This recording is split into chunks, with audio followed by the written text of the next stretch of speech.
CNN has some exclusive new reporting tonight on a stunning allegation, and a serious one, if it's true, made by the Homeland Security Secretary Kristi Noem yesterday, accusing an undocumented immigrant of sending a letter threatening to kill President Trump.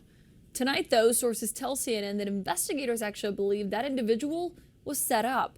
Law enforcement believes the man, Ramon Morales Reyes, never wrote this letter that the secretary posted here, which promises to, quote, self-deport back to Mexico after shooting, quote, your precious president in his head. CNN's law enforcement correspondent Whitney Wild has this exclusive reporting. Whitney, what exactly do investigators believe happened here?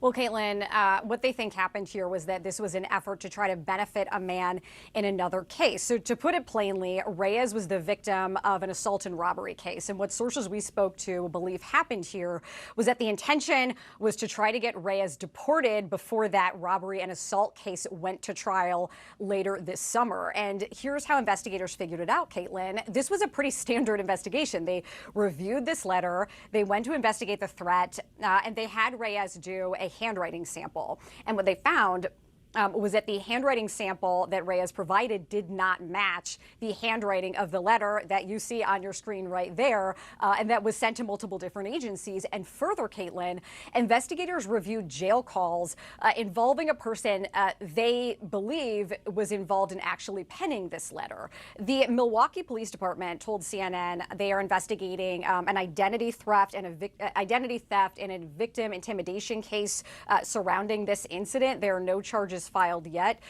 The Department of Homeland Security told us when we presented, what we were prepared to report to them, said that the threat against the president remains under investigation. They say that through their investigation, they have determined that Reyes is an undocumented migrant, that he is here illegally, and that he is going to remain in custody. Certainly many more questions to answer, Caitlin, but very stark 180 from the narrative that was being pushed yesterday, according to sources that we've spoken with. Yeah, absolutely. Whitney Wild, great reporting, and keep us updated as you learn more in this investigation. My law enforcement sources are also here with me tonight. Andy McCabe is the former deputy director of the FBI. Tom Dupree is the former U.S. Deputy Assistant Attorney General. And when you see this and you hear what Whitney's reporting there, it does raise questions about why officials were so quick to tout this, if maybe there was more to the story that investigators seem to be clearly learning tonight. Yeah, bad idea to get out in front of the investigation on your social media account. This is a very common thing. When you receive an unsolicited threat or confession from someone, one of the first things that goes through your mind as an investigator is the infamous poison pen. There are many people who will provide a false statement trying to get somebody else in trouble for their own advantage. And this seems to be kind of a classic one of those capers.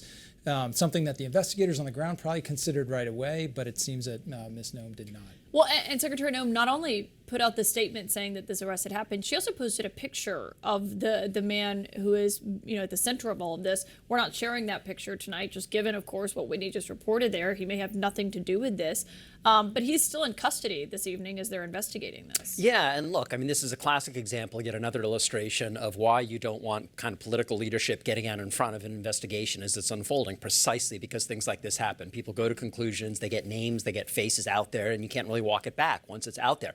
I think what's also unfortunate is this kind of overshadows the fact that, by all accounts, it seems like law enforcement actually did a pretty good job. They took the threat seriously. They got right on it. They got to the bottom of it. They looked at the letter. They did a handwriting sample. They traced phone calls. They found the guy who penned the letter, all within 48 hours or so. So it's actually a law enforcement success story, but regrettably, the secretary's somewhat premature tweeting has kind of overshadowed it.